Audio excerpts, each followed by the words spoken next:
Namaste and good afternoon. Greetings from all of us at Apollo Hospitals, and I hope you're all staying well.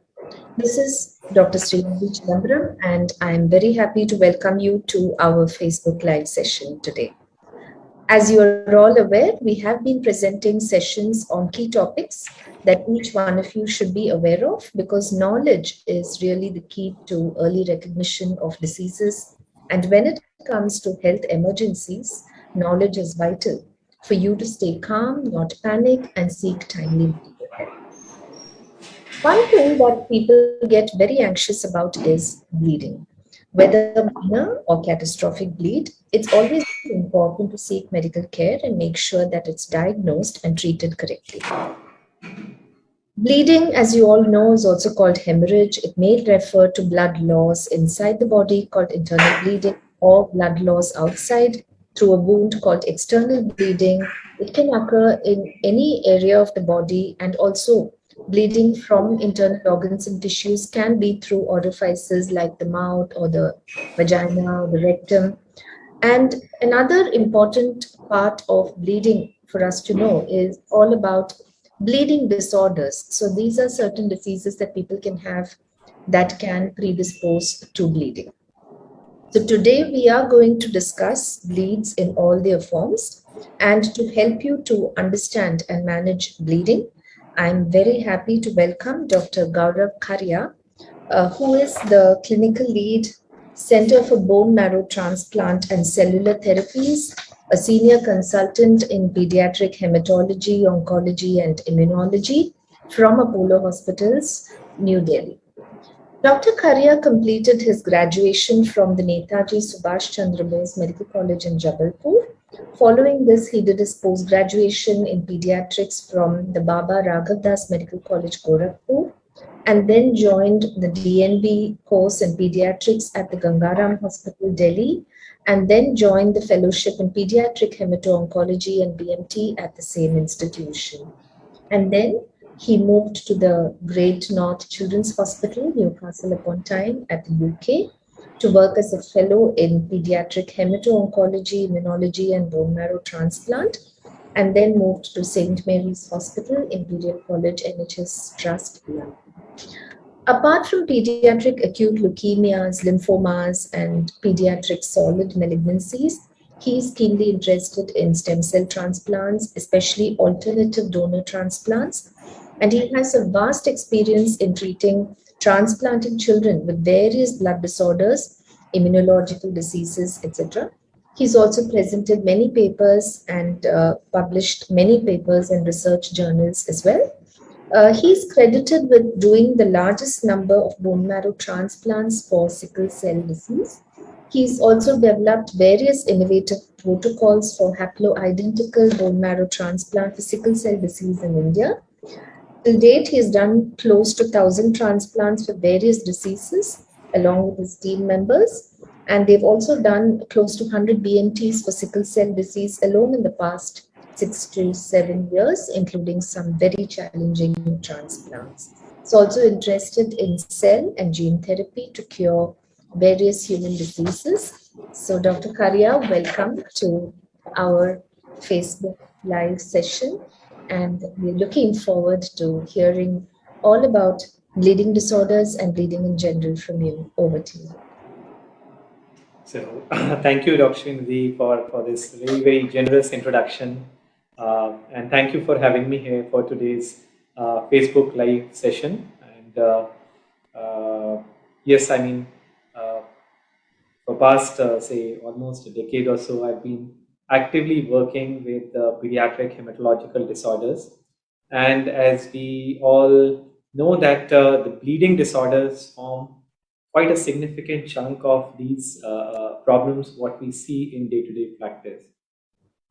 Now, a broad understanding of what is bleeding all about. For this, we need to know the factors which can cause bleeding. Okay, so in our body, if suppose I develop a cut, or for that matter, anyone develops any form of injury, there is a very synchronized mechanism by which the body takes care of that particular insult and forms a clot in that area so that bleeding doesn't happen, or it stops after some point of time, whatever is the bleeding time, although we don't consider it significant nowadays, but it should be stopped after some point of time. And it is a very much synchronized mechanism in which mainly three things are responsible. First of all, the vasculature itself. Okay, so the first thing is that as soon as the injury happens, there are some chemicals which are secreted locally which causes the compression of that vessel.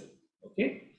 Secondly, platelets are extremely important part of this overall clotting mechanism whenever an injury happens. So anything pertaining to platelet disorder, whether it is decrease in the number of platelets, as we very commonly see in dengue, okay, which is a very common illness, so seasonal illness, so dengue or some other illnesses, so platelets might go down.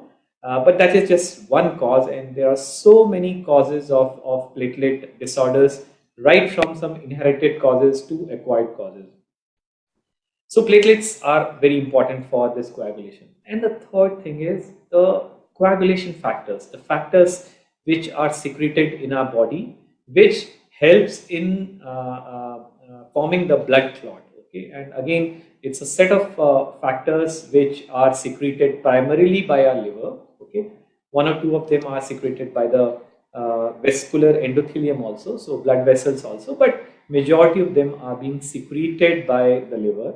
So indirectly, if a person or a child is affected by a liver disease where the liver is not working properly, he or she might be having indirect bleeding disorder, not related primarily to the hematological causes. Okay, so in a way, anything which affects either of these three, vascular integrity or the platelet functionality or the platelet numbers or the coagulation factor deficiency, okay, or some other factors which are not letting these coagulation factors work normally, all these things broadly can cause increased bleeding manifestations.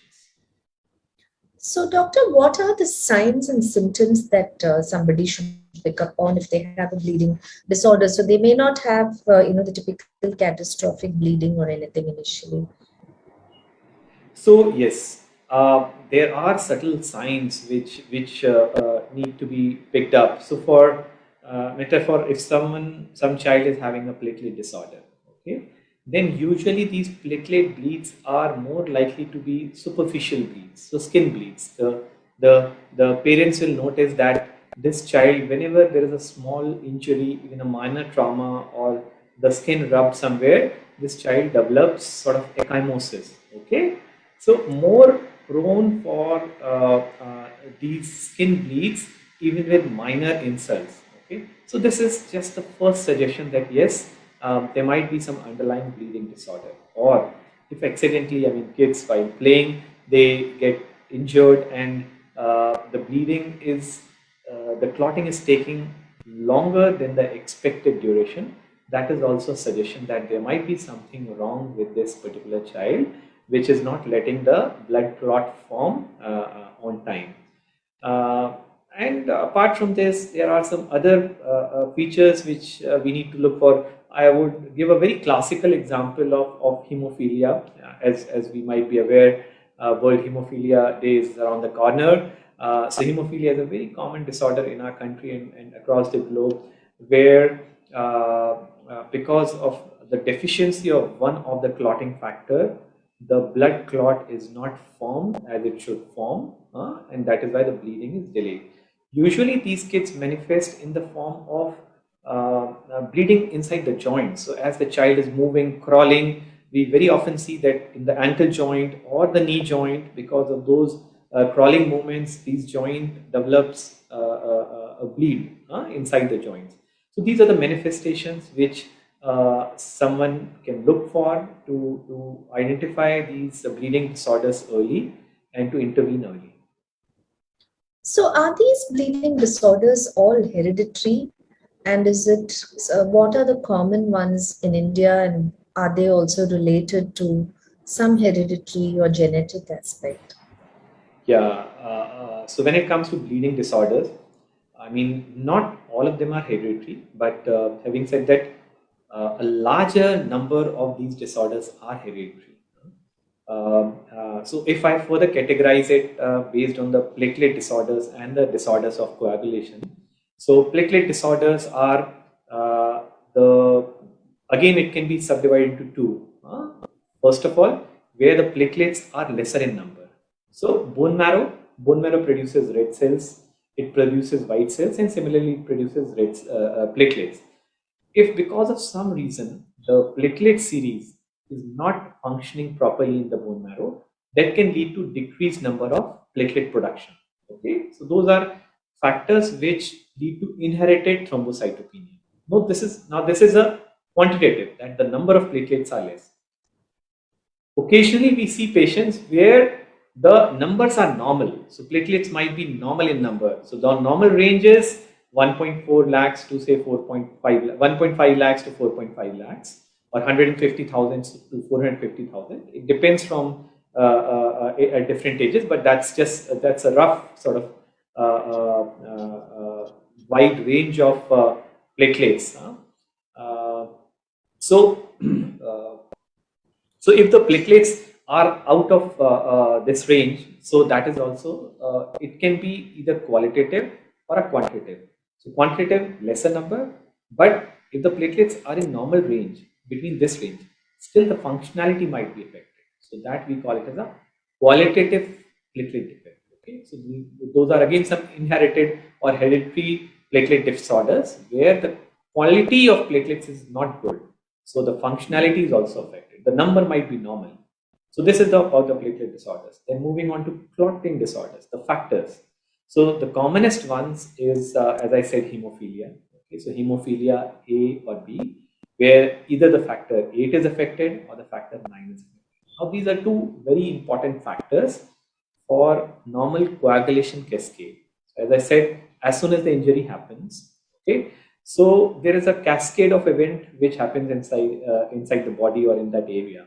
Okay, and so the first thing is that the vessel gets constricted, the platelets come into action. Platelet tends to get accumulated in that particular area so that a platelet plug is formed.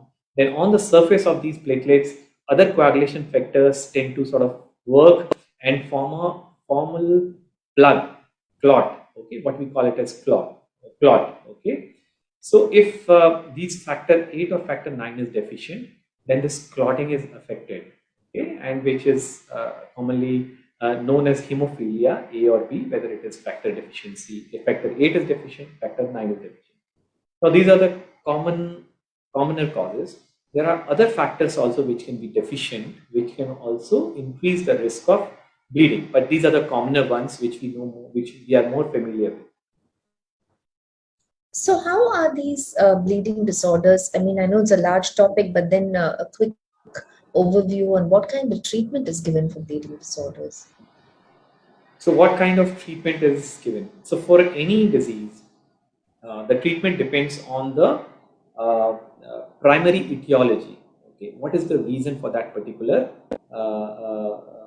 thing to happen? So if say platelet disorder, all right, if the platelets are lesser in number, they are not produced in the bone marrow. Okay, a very common condition which is called as amegakaryocytic thrombocytopenia, where in the bone marrow the red cell series works normally, the white cell series works normally, but the platelets are not there. So amegakaryocytic, that means megakaryocytes which actually produces the platelets, they are not there in the bone marrow. So for these cases, the only way is just to give them a healthy marrow, which has optimal number or adequate number of megakaryocytes also. Okay, which can only be done by offering a bone marrow transplant. So this is, I mean, one of the way we can treat inherited thrombocytopenia. Now there are some inherited thrombocytopenia which doesn't need such a aggressive treatment. Okay, where you just give some other supportive measures, and with that the platelet function is sort of normal. Okay, or it comes in a decent range so that the bleeding manifestations can be taken care of. Okay, this was about the inherited causes. There are acquired causes of thrombocytopenia also. like a common, very common thing which we encounter is immune thrombocytopenia. All right.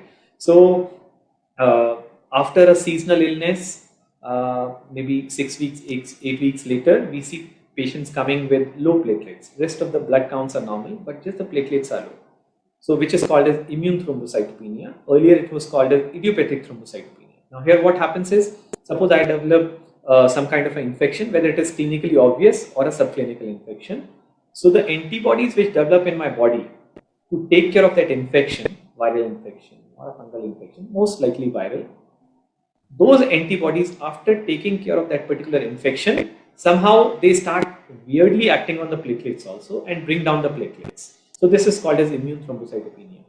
Now, almost 90% of the cases of immune thrombocytopenia are self-resolving. They don't even come to a clinical notice and they resolve on its own. But the 10% who come to clinical attention need some kind of intervention. Okay. So this was about hereditary causes of thrombocytopenia and sort of broad treatment, acquired causes of thrombocytopenia. Okay, so there are n number of causes, and every time we need to treat the cause. Now coming to the factor disorders. Okay, so if you have a inherited deficiency of a factor, as in hemophilia, then the best way is to replace that factor. All right, whenever there are bleeding manifestations, you need to replace that factor. Occasionally, what we encounter is that just like immune thrombocytopenia, where the platelets go down, after some form of infection, those infections, antibodies which are formed inside the body to take care of that infection, rather than destroying platelets, they start destroying our coagulation factors. So the coagulation factors also go down and the coagulation is affected. Okay? So those are called as inhibitors. Then if that is the case, then we need to take care of those inhibitors. At times we need FFP support or cryoprecipitate. All right. So this is how we treat the acquired form of coagulation disorders or inherited form of factor deficiency. If it is inherited, you need to replace it from time to time. Okay. But if it is acquired, then it is mainly sort of symptomatic kind of a treatment. If the patient is symptomatic, then you give either FFP or which is fresh frozen plasma or a cryoprecipitate along with other supportive measures. I think now we will go to some general aspects of bleeding as such. So, could you tell us also? But before that, I wanted to ask you if there is a person or a child with a bleeding disorder, can they have what kind of a normal life, as in like playing sport, or can they, for example, donate blood, or when they go for a procedure, what are the precautions they must, for example, if they go for their dental checkup? So what would they all need to really know? Right. So these are three questions. So I will take them one after the other. So the first one was regarding the sports. So any person, any child with I'll use more frequently any child, because majority of these disorders happen in the pediatric age group. Okay. So if a child is suffering from any bleeding disorder where it is a known cause that either the platelets are low or the factor deficiency is there, then obviously these kids need to take some standard precautions. Okay, as far as the sports are concerned, these kids should not be advised to play contact sports like football or cricket. Okay, so this is a different contact sport should be avoided, but other sports such as swimming, regular exercise, brisk walking, these things should always be encouraged. All right. So this was about the sports. Then I think the second question was regarding How the can they donate blood? can they donate blood? Okay. Uh, Broadly, if I say, then the patients who are suffering from any form of bleeding disorder, whether it is pertaining to platelets or pertaining to some coagulation factor deficiency, they are not the ideal candidates to be a blood donor. All right, there might be some exceptions. For example, if it's ITP, idiopathic thrombocytopenic purpura, where today my platelets are low because of ITP or immune thrombocytopenia purpura, but if I check it again after 2 weeks, it will be in normal range. Okay, so then I'll be eligible for donation after 2 weeks. All right, but if there is a known factor deficiency or a platelet dysfunction, whether quantitative or qualitative, then these I will not say patients, because most of them are normal and they continue with their daily activities. So these people are not the right candidates for to be a donor, blood donor. Third thing was about any procedure. Okay, whether it's a procedure as small as a dental procedure. I never say dental procedure is a small. I think it's one of the most pathetic experience. So, so dental procedure needs to be taken care very seriously, or for that matter, any other surgery. It needs to be planned very nicely, very meticulously. If a child is having, say, hemophilia, needs to undergo any surgical procedure or a dental procedure, then we need to coordinate very closely with the dentist or surgeon. Okay, that what is the surgery which is planned, what is the extent of intervention which will be required, and accordingly we should plan our strategies. Okay, we should, if it's a platelet disorder, we should have good support of platelets so that it can be replaced, it can be brought in as good range as possible for the surgical intervention. Now, surgeons also have different ranges. For some surgical procedures, a platelet count of 50,000 might be okay, but for some others, they need a platelet count of 100,000. So we need to work in close liaison with the surgeon or for that matter, dentist. So procedures can be done whenever required, but it needs to be done in close coordination between the hematologist and the surgical team. So coming now to general bleeding, like may not be due to a bleeding disorder as such. So one thing which people don't are sometimes confused as to when do you really go to see a doctor. So we'll first talk about external wounds. So what has to be done at home, and like when is it important to go to seek medical help immediately? With respect to the bleeding manifestations. Yes. So yeah, I mean, kids are very, very prone for these cuts and wounds, and so I mean, it's not uncommon for any parent to see a child who's bruised after a sport. But I think mothers are the best observers.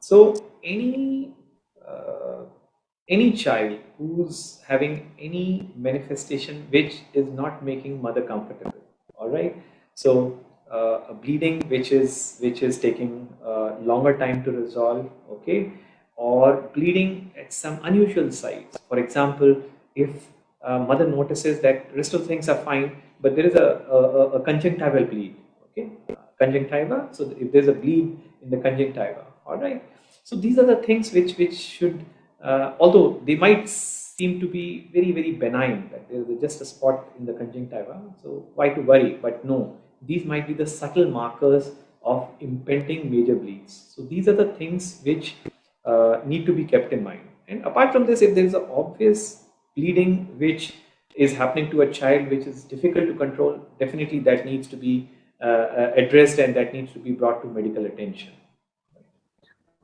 What about internal bleeding? Now, that is also something which, sometimes it is obvious through one of the openings, the natural openings of the body, but sometimes, person is bleeding internally. What are the common causes of this internal bleeding, and how do they manifest as symptoms?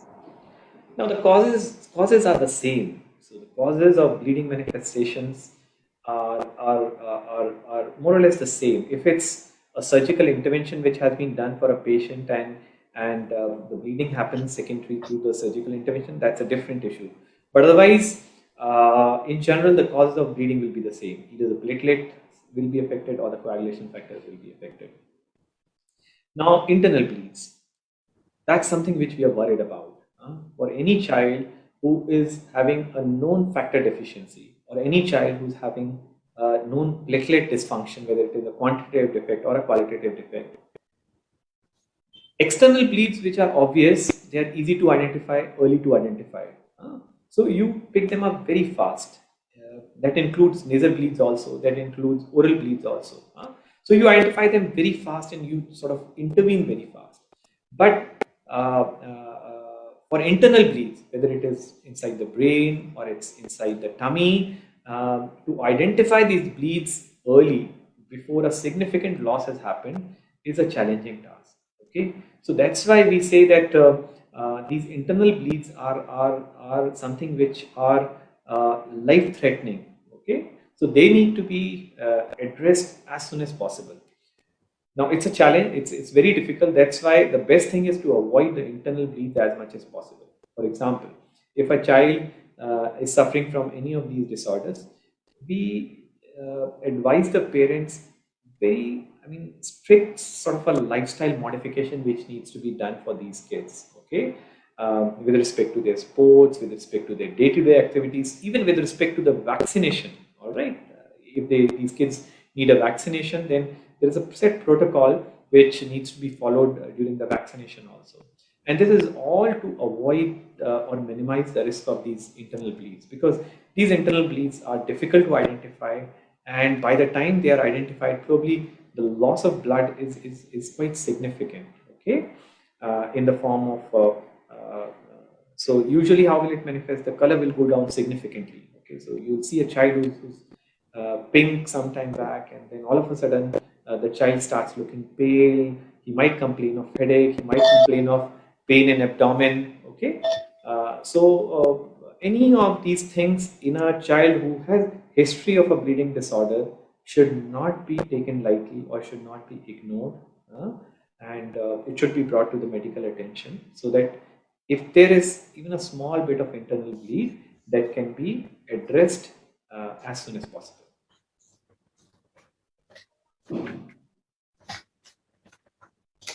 So I think we have covered most aspects, but I was just wanting to end with not exactly a bleeding disorder, but maybe a quick word on what is sickle cell disease and what is thalassemia, because these are words which people hear about.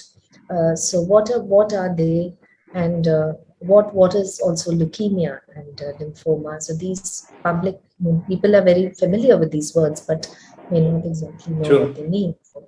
Yeah. Just So these are very, very relevant, Dr. Srinidhi, because these three things which you have covered, whether it is thalassemia or a sickle cell disease or leukemia, or if I add aplastic anemia, they actually form almost 90% of our practice. Okay, so bleeding disorders and these four or five, they form 90% of our practice. Okay, so talking about first of all, thalassemia and sickle cell disease. Okay, so I think all of us are familiar with thalassemia, but lesser number of people know about sickle cell disease. Okay, we consider them to be sister and brother diseases. Okay. So if we put these two together, they are the largest red cell disorders across the globe. We are more familiar with thalassemia, but sickle cell disease has a larger, even a larger burden, more burden of a disease across the globe. And even in our country, almost 2 to 3 times the number of kids born with thalassemia are born with sickle cell disease. Both of them are form a significant health challenge for our country. Now, what happens in these two? Thalassemia, as we all know, the red cells are defective. So, in thalassemia, they are not optimally, they are not functionally optimal. Okay, so that's why a lot of these red cells, they tend to break down early. Ideal lifespan of a red cell is say 100 days, 120 days, but in thalassemia, they tend to break down early, and that's why these kids require regular transfusion. It might be at an interval of 6 weeks, 8 weeks to start with, but as they grow, the interval starts decreasing. So they need blood transfusion more frequently. And with every unit of blood which they receive a lot of iron inside the body. So at some point of time, they need chelation. So this is one aspect of management of thalassemia. Sickle cell disease, as the name suggests. So sickle is in Hindi, we call it as hasya. Hasya. Okay. So which is curvaceous in shape, okay? Or some people say moon shape. Now, what happens in sickle cell disease is that the red cell, which should ideally be biconcave, with very smooth margins, so that it can travel inside the blood vessels without causing damage to the blood vessels. Because of sickle cell disease, rather than these being smooth margins, the margins or the ends become pointed. So whenever this sickle cell moves inside the blood vessel, every time these pointed ends cause damage to the blood vessel. Okay, and as it is traveling, as it is moving everywhere in the body, whether it is brain, whether it is eyes, lungs, kidney, heart, everywhere, they have capability of damaging every part of the body. Now it's a very variable spectrum. Some kids might just have CNS manifestations. Some might just have uh, uh, uh, lung manifestations. Some might just have painful crisis. So it's a very variable manifestation. So, but believe me, both of them are pathetic. Okay, it disturbs the quality of life of not only the child but of the entire family. So, one way of treating them is providing supportive care, and the other way is just to cure these diseases completely. As of today, the only curative option for these two diseases is by offering a bone marrow transplant. Okay? And once the transplant is successful, then these kids are as good as any other normal child and they're cured for life. Coming to the third disease which you talked about, which is leukemia. Leukemia, in plain and simple words, easy to understand, is a blood cancer. Okay, so leukemia is blood cancer. It has it is of various subtypes. The commonest in pediatric age group is ALL, whereas in adults it is AML. Okay. Now here what happens is that the blood cells starts performing weird. They start forming abnormal cells, okay, which are cancerous in nature. Okay, so these cells need to be addressed, and how they are addressed? They are addressed by giving chemotherapy. All right. One line which I would like to say here, well, it's a very big topic to cover, but the message which I want to convey is that leukemia is a success story, a real success story in chemotherapy or oncology world, especially the pediatric leukemia. 30 years back, 3 or 4 decades back, the outcome was 10%, 20%. And in today's day and age, the outcome of pediatric leukemias, if we treat them nicely, aggressively, is more than 90%. And we are not talking about 2 year or 5 year survival. We are talking about lifelong survival. Okay. So whenever a child is suffering from leukemia, please don't get lured by this diagnosis that this is something which is not treatable. In today's day and age, if we treat it in a disciplined manner, it is very nicely treatable with excellent outcomes. Fourth disease, severe aplastic anemia. Again, the same story. Very common disease in this part of the world, but disease which needs immediate intervention, and the best treatment for pediatric age group is transplant, with outcomes as good as 80 to 90% if the child can receive this treatment within 3 months of diagnosis. Absolutely. So thank you so much, Doctor, for covering the entire spectrum of hematology and hematological oncology in this brief session. So this has been a most enlightening session, and viewers, do reach out to us for any further queries. And you know that we are present in all the social media channels, and we are here always to respond to any assistance or guidance that you need.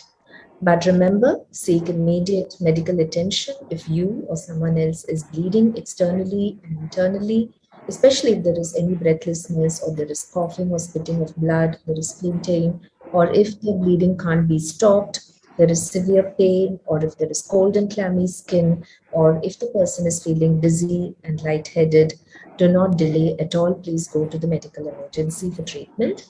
Meanwhile, stay safe, stay well, and see you all again very soon. Thank you and namaste.